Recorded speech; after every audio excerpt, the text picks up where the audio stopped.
할렐루야. 말씀을 시작하면서 먼저 그림을 한 점 보여드리겠습니다. 보여주시죠. 보고 계신 그림은 레오나르도 다빈치의 작품 모나리자입니다. 16세기 이탈리아 피렌체의 부호 프란체스코 델 조콘도의 아내 리사 델 조콘도의 초상화로 알려져 있는 그런 작품이지요. 프랑스 루브르 박물관에 전시되어 있는 이 작품은 그 큰 박물관에서도 둘러보는 데만 해도 일주일은 좋게 걸리는 그 큰 박물관에 전시되어 있는 수많은 작품들 중에서도요, 유독 많은 관람객들을 멈춰서게 만드는 전 세계적으로 유명한 작품입니다. 만약 여러분이 루브르 박물관에 가서 모나리자 그림 앞에 서신다면요, 어떤 느낌이 드실 것 같으신가요? 명작 앞에서 가슴 벅찬 감동을 느끼실까요? 제 생각을 말씀드리면요, 솔직히 말씀드리면 저는 지금도 이 그림이 왜 유명한지 잘 모르겠습니다. 일단 모델이요, 굉장히 아름답지는 않습니다. 그렇죠? 조금 심하게 얘기하자면요, 남자가 가발 쓴 것처럼 보일 만큼 그림 속 여인은 결코 예쁘다라는 인상을 주지는 않습니다. 그렇다고 모델의 표정이 매력적인지도요, 잘 모르겠습니다. 세상에 때묻지 않은 순진한 미소를 보이고 있는 것도 아니고요, 그렇다고 또 인생의 온갖 고뇌를 다 드러내는 그런 철학적인 표정도 없습니다. 또 빛의 마술사라는 별명을 가진 렘브란트의 그림처럼 명암의 극적인 효과가 작품에 묻어있지도 않습니다. 네덜란드의 유명한 화가 고흐의 작품들처럼 그림을 딱 보면요, 한눈에 이건 고흐 그림이구나 라고 생각할 만큼 독특한 터치, 독특한 특별한 그런 화풍이 드러나 있는 것도 아니고 말이죠. 그럼에도 불구하고 미술인들은 한결같이 이 그림을 걸작으로 여깁니다. 그리고 대중들도요, 거기에 반대하지 않습니다. 그렇다면 무엇이 이 그림을 걸작의 반열에 올려두었을까요? 여러 가지 이유가 있겠습니다만 그 중 하나는요, 그림 속 여인의 미소입니다. 여인의 표정만 생각하면서요, 한번 다시 대답해 보시길 바랍니다. 여러분이 알고 있는 그 모나리자의 기분이, 작품 속에서의 기분 상태가 어떤 것으로 여겨지시나요? 얼핏 보면 살짝 웃고 있는 것처럼도 보이고요, 어떻게 보면 좀 뚱해 있는 것도 합니다. 평론가들은 모나리자라는 작품 속 그 여인의 표정 안에요, 두 가지 미소가 숨어 있다라고 합니다. 저 얼굴을 한번 잘 보시고 제가 드리는 설명을 한번 되짚어 보시길 바랍니다. 하나는요, 정숙하고 조신 있는 여인에게서 볼 수 있는 절제된 기쁨. 다른 하나는 경멸과 저주의 미소. 이 두 가지가 저 작품 안에, 그 모나리자의 미소 안에 오묘하게 섞여 있다는 것이죠. 됐습니다. 미술인들뿐 아니라 과학자들도요, 모나리자의 표정을 연구했습니다. 네덜란드 암스테르담 대학에서 감정인식 소프트웨어를 사용해서 모나리자의 미소를 분석해 본 결과 모나리자의 얼굴 표정은 행복을 나타내는 미소 83%와 두려움과 분노의 표정 17%로 이루어져 있다라는 그런 결론을, 산술적인 결론을 얻었습니다. 그런데요, 미국 일리노이 대학의 에드 디너라는 교수는요, 이 모나리자의 미소, 곧 행복과 슬픔이 대략 8대2 정도 그런 비율로 섞여 있는 이 표정이 타인에게 매력적으로 느껴질 수밖에 없다라고 하면서요, 그 이유를 이렇게 설명했습니다. 모나리자의 표정에서 슬픔과 두려움이 지금 이 17%보다 더 많이 드러난다면 아무도 모나리자를 좋아하지 않을 것이다. 그 표정을 보면 보는 사람도 기분이 나빠지게 될 것이기 때문이다. 그렇다고 해서 모나리자가 83%가 아닌 90%, 100% 행복한 미소만 짓는다면 그것도, 또 모나리자는 재미는 있더라도 깊이는 없는 사람, 한마디로 실없는 사람처럼 보이게 만들 것이다. 따라서 83%의 행복과 17%의 불안과 두려움, 요게 잘 섞였을 때 가장 인간다운 모습이라고 할 수 있다라는 게 일리노이 대학의 에드 디너 교수의 결론이었습니다. 인생에서 가장 적절한 행복은요, 기쁨으로 100% 충만한 상태가 아니라는 것이죠. 도리어 8 정도는 기쁨, 그리고 남은 2 정도는 부담이나 걱정, 스트레스 등이 있는 게 삶을 가장 편안하고 행복하게 만든다라는 이야기입니다. 그러면요, 같은 이야기를 우리의 신앙생활에 적용해 보면 어떨까요?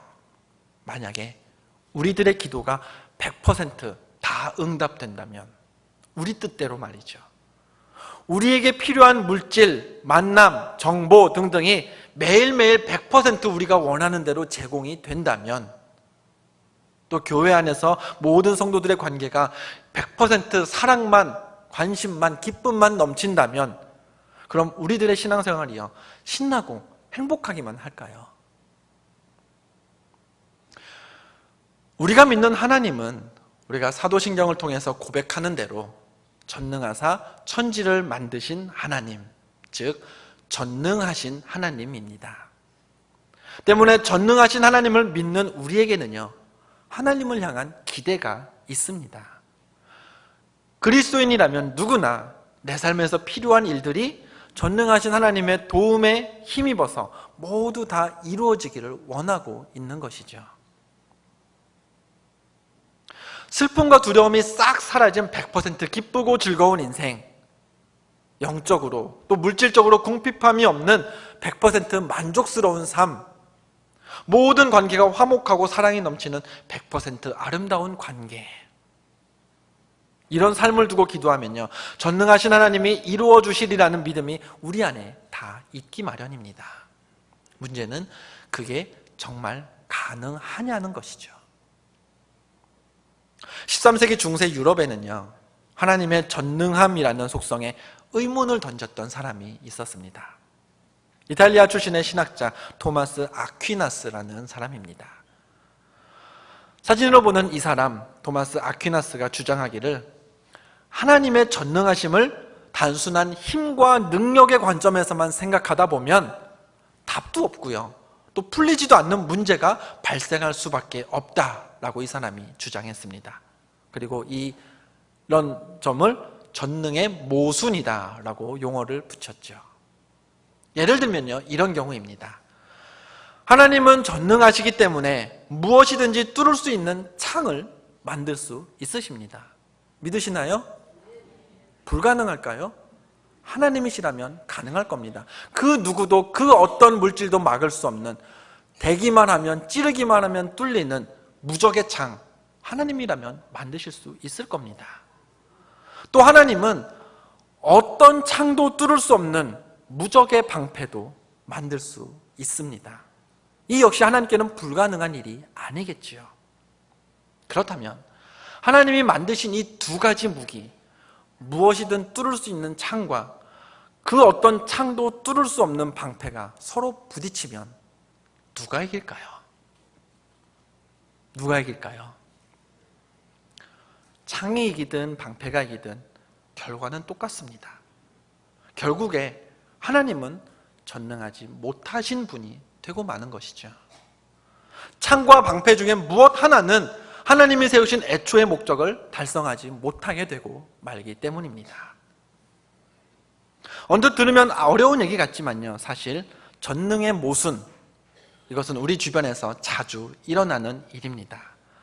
우리 주변에서 일상 중에서 만날 수 있는 전능의 모순, 어떤 점들이 있는지 한번 그 한 가지 실례를 더 제가 말씀드렸는데요, 영상을 통해서 소개해 드리도록 하겠습니다. 함께 보시겠습니다.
Chinese in this round at 3.0. Is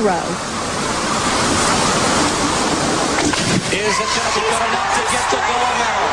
Is it going to be good enough? Laura Wilkinson thinks it might be.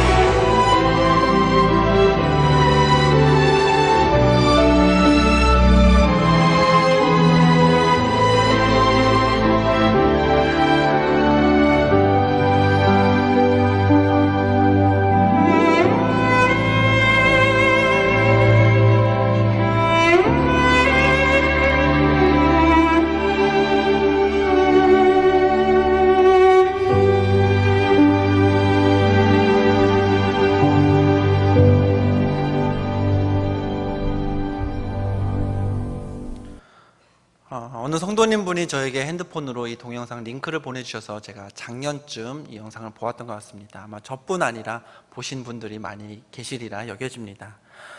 이 선수에게 힘이 되었던 말씀, 오늘 우리가 읽은 본문 말씀이기도 합니다. 빌립보서 4장 13절 말씀을 우리 화면 자막을 보고요, 같이 한번 읽어보겠습니다. 시작.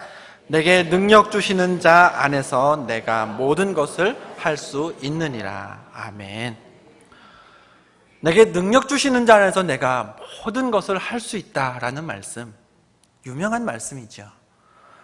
미국 최대의 인터넷 성경 사이트인 BibleGateway.com이라는 곳에서요, 이 사이트를 방문한 전 세계 네티즌들이 어떤 성경 구절을 가장 많이 검색했는가, 지난 2014년에 그 결과를 발표했습니다.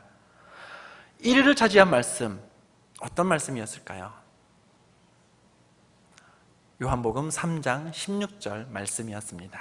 그리고 2위를 차지한 것은 예레미야 29장 11절, 너희를 향한 나의 생각을 내가 아나니 평안이요 재앙이 아니라 라는 말씀, 이 두 구절에 이어서요 3위를 차지한 말씀이 빌립보서 4장 13절이었습니다. 그만큼 우리뿐 아니라 세계적으로 그리스도인들에게 많이 읽히고 암송되는 말씀이라고 볼 수 있습니다. 더불어 내가 모든 것을 할 수 있다는 바울의 고백은 많은 신앙인들이 힘을 얻고 또 은혜를 받는 말씀이기도 합니다. 격려를 받는 거죠. 가까운 기독서점에 가보시면요, 액자, 머그컵, 마우스패드, 책갈피 등등 다양한 우리 주변의 일상품 혹은 문구들에 이 말씀이 새겨져 있는 것을 볼 수 있습니다. 이렇게 유명하고 소망을 주는 말씀을요, 방금 전 영상에서 한 신앙인의 간증과 함께 보시면서 여러분은 어떤 생각을 하셨나요? 하나님이 도우시면 무슨 일이라도 가능해. 나도 내가 받을 응답을 위해서 끝까지 기도해 봐야지.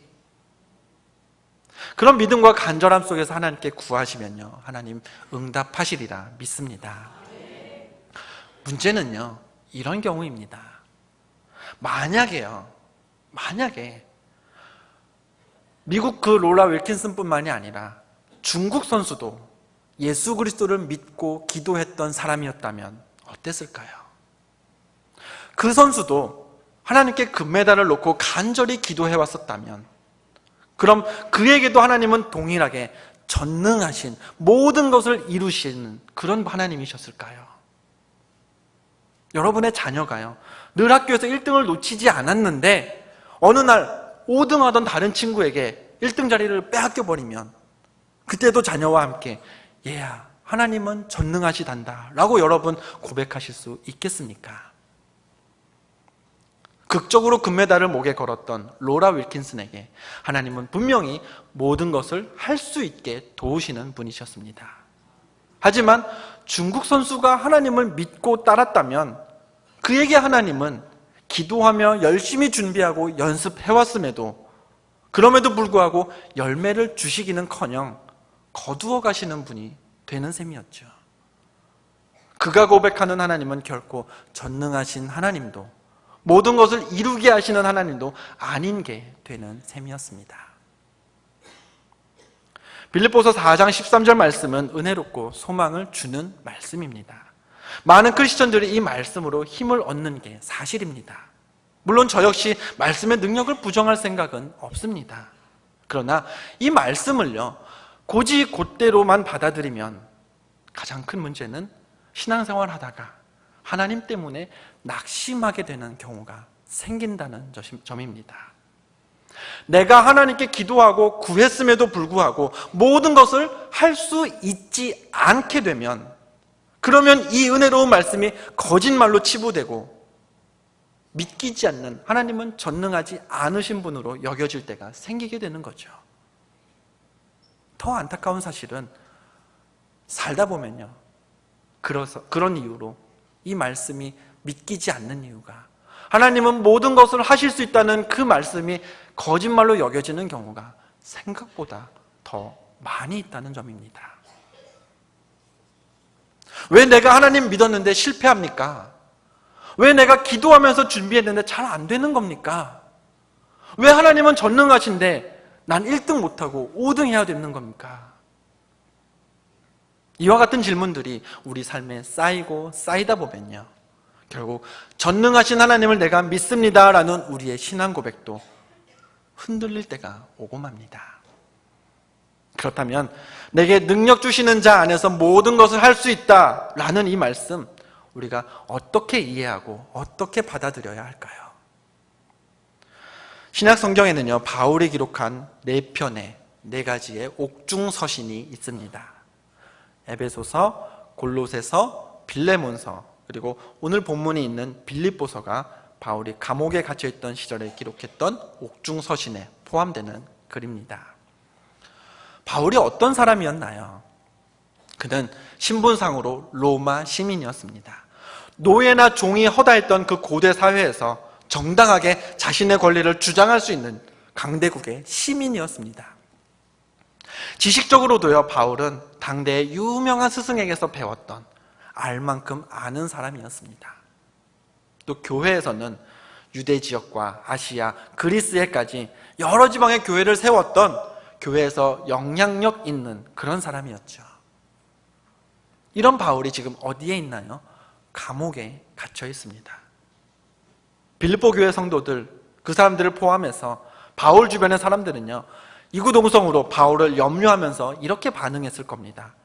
아유, 선생님 같이 귀한 분이 어떻게 이런 곳에서 고생하며 계신단 말입니까? 선생님처럼 훌륭하신 분이 어떻게 이런 누추한 곳에 머무실 수가 있습니까? 그때 바울이 했던 말이 이것입니다. 우리가 읽은 4장 10절, 빌립보서 4장 10절 말씀입니다. 내가 주 안에서 크게 기뻐함은 너희가 나를 생각하던 것이 이제 다시 싹이 나미니 너희가 또한 이를 위하여 생각은 하였으나 기회가 없었느니라. 빌립보 교회 성도들이 바울을 생각해주고 걱정해주니 바울이 기쁘다, 고맙다 라고 표현을 했던 것이죠. 이어서 바울이 말했습니다. 11절입니다. 내가 궁핍함으로 말하는 것이 아니니라 어떠한 형편에든지 나는 자족하기를 배웠노니. 쉽게 말하면 이렇습니다. 난 감옥에 있지만 하나도 궁핍하지 않아, 하나도 어렵지 않아, 부족한 게 없습니다, 아쉬울 게 없습니다. 왜냐하면요, 나는 어떤 상황에서도 만족하는 법을 배우고 익혔기 때문입니다. 이어지는 4장 12절에서요, 바울은 앞선 11절의 이야기를 좀 더 구체적으로 설명합니다. 나는 비천에 처할 줄도 알고 풍부에 처할 줄도 알아. 모든 일, 곧 배부름과 배고픔과 풍부와 궁핍에도 처할 줄 아는 일체의 비결을 배웠노라. 바울 그 자신이요, 비천에도 좋다고 했습니다. 또 풍부에도 좋다고 했습니다. 배가 불러도 좋고요, 배가 고파도 괜찮다고 했습니다. 풍부해도 상관없고 궁핍해도 관계없고 심지어는 감옥에 있어도 좋고 아니면 나가서 복음을 전해도 무엇을 하건 불편함이 전혀 없다. 나는 모든 상황 속에서 만족하는 비결을 알고 있다라고 바울이 고백한 것이죠. 어떻게 그게 가능할까요? 그 답이 빌립보서 4장 13절 말씀입니다. 내게 능력 주시는 자 안에서 내가 모든 것을 할 수 있기 때문입니다. 바울이 감옥에 있어도 괜찮은 이유, 비천해져도 견딜 수 있는 이유, 배가 고파도 빌립보 교회 성도들이 크게 걱정하지 않아도 되는 이유가요, 바울에게 능력 주시는 자, 곧 전능하신 하나님 안에서 바울은 모든 것을 할 수 있었기 때문이었습니다. 즉 바울이 빌립보서 4장 13절을 말했던 진짜 이유는요, 하나님은 전능하시고 모든 것을 하실 수 있으니 곧 나를 감옥에서 내보내 주실 것입니다 라는 의미가 아니었던 거죠. 다이빙 대회에서 5등 하던 사람이 그래, 하나님이 날 도와주시면 난 모든 것을 할 수 있어, 꼭 역전시키고 1등 할 거야, 이런 차원이 아니었습니다.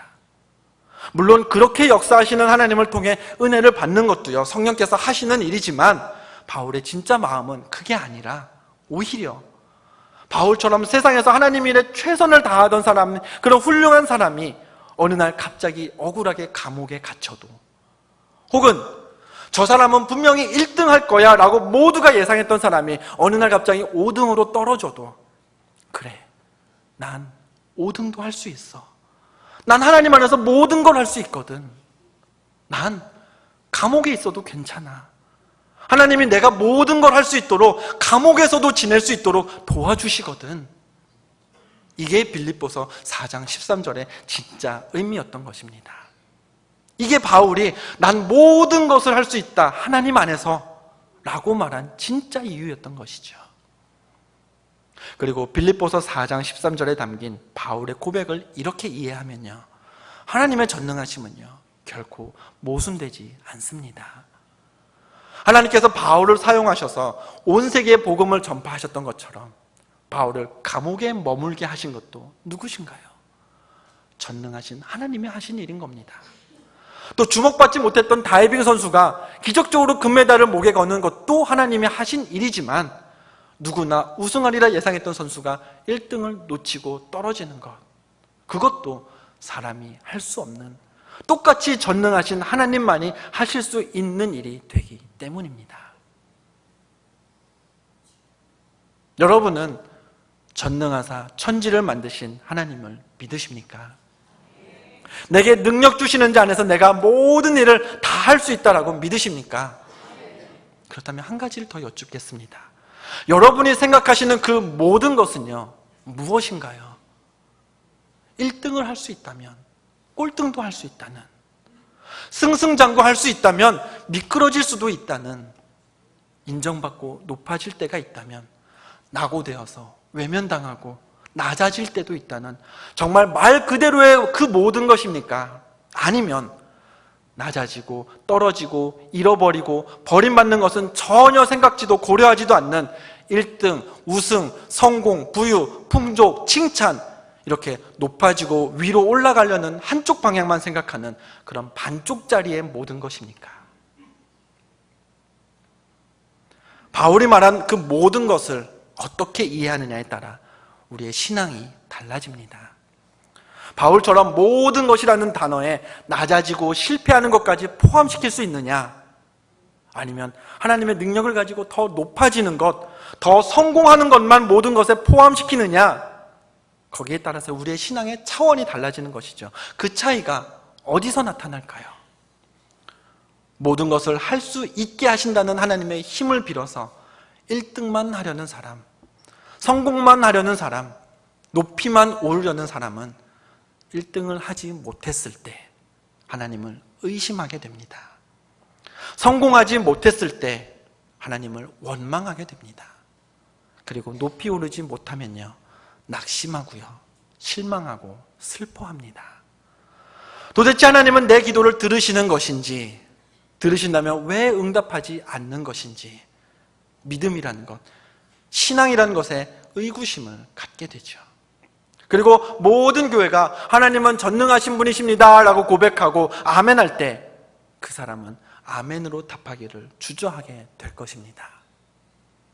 그러나 비록 1등을 원했었지만, 또 성공하고 높이 오르기를 바라면서 기도했지만, 바울처럼 감옥에 갇히게 되었을 때, 중국의 다이빙 선수처럼 기대했던 열매를 내가 맺지 못했을 때, 얻지 못했을 때, 그때에도 하나님은 모든 것을 하실 수 있게 하시니 나는 지금의 자리, 지금의 결과에도 만족합니다. 이 또한 하나님이 이루신 일이기 때문입니다 라고 고백할 수 있다면요, 우리의 신앙에는요 불평이 파고들 틈이 사라집니다. 낙심이 등장할 기회가 전혀 없어지는 것이죠. 어떠한 형편에서도 자족하는 방법, 비천함과 배고픔, 궁핍에도 처할 줄 아는 일체의 비결이 우리의 신앙 가운데 버티고 있기 때문입니다. 이단들이 말씀을 가르칠 때 즐겨 사용하는 방법, 필요한 한 구절만 쏙 빼내가지고요, 그 말씀을 자기들이 하고 싶은 얘기의 근거로 포장하는 일입니다. 이단만큼은 아니지만요, 성경을 내가 잘 아는 부분만, 내게 필요하고 유익한 일부만 읽고서 기억하는 것, 빌립보서 4장 13절 말씀이 보여주듯이요, 우리 신앙을 견고히 세우는 일에 결코 득이 되는 일은 아닙니다. 4장 13절 앞에 있는 단 3절의 말씀만 더 읽어도요, 내가 알고 있던 말씀이 전혀 다른 의미일 수 있구나, 그래 무조건 내가 저 높이 올라가는 것만이 모든 것을 할 수 있다는 의미는 아니구나, 바울은 낮은 자리에도 만족할 수 있는 게 전능하신 하나님 때문이라고 고백했던 거구나 라는 것을 알 수 있는 것처럼, 성경을 보는 그 시야를 넓히는 것은요, 그 시대와 상황에 대한 지식을 갖는 것은요, 아무리 강조해도요, 충분치 못할 만큼 중요한 일입니다.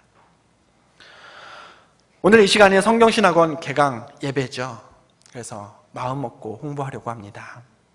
아직 늦지 않았습니다. 이번 성경신학원에 참여하셔서요, 여러분이 어설프게 흐릿하게만 알고 있었던 그 말씀의 문맥을요, 제대로 한번 꿰뚫어 보실 수 있기를 바랍니다. 내가 한 부분만 보고 있던 그 말씀을 폭을 넓혀서, 시야를 넓혀서 전체를 볼 수 있는 하나님 주시는 새로운 지혜를 얻으실 수 있기를 바랍니다. 각 학기마다 목사님들께서 자신 있게 정하신 준비들이요, 이번 올해 PBA 성경신학원에 준비되어 있습니다. 봄에는 구약, 가을에는 신약을 공부하시게 되실 텐데요, 어떤 주제, 어떤 과목들이 이번 봄 학기에 준비되어 있는지 주보로 안내가 되었습니다만 우리 강사 목사님들 통해서 직접 한번 들어보도록 하겠습니다. 영상 보여주시죠.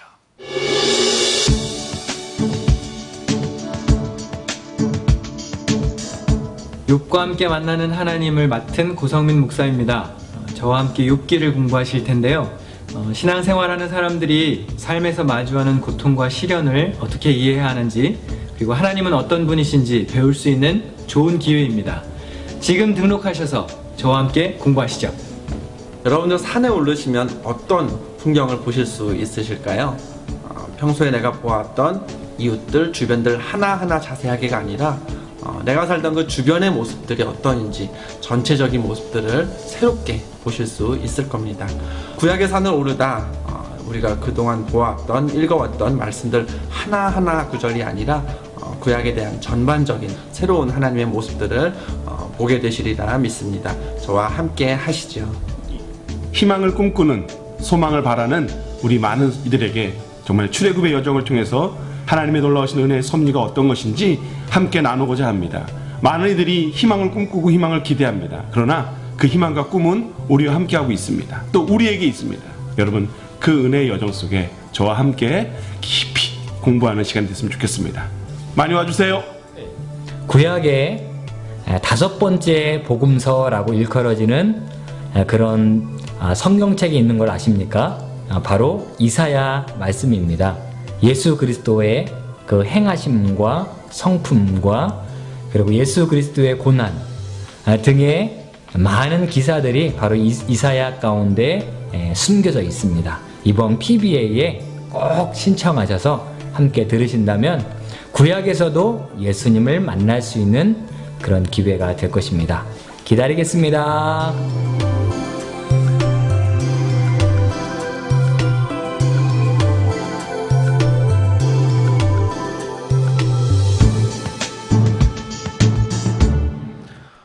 오늘 오후에 첫 수업이 시작되었습니다만 오늘 못 오셨더라도요, 다음 주부터 합류하시면 됩니다. 주일반과 화요일반이 동일한 내용으로 진행이 되니까요, 혹 오늘 못 들으신 내용을 화요일에 오셔서 들으실 수 있다면 더 좋습니다. 오늘 오후 수업에도 많은 분들이 참석하셨지만 돌아오는 화요일 그리고 다음 주일에 더 많은 분들이 오셔서 알지 못했던 말씀의 의미를 배우고, 또 그래서 깨닫지 못했던 은혜를 누리실 수 있는 귀한 축복의 주인공들이 되시기를 부탁드립니다.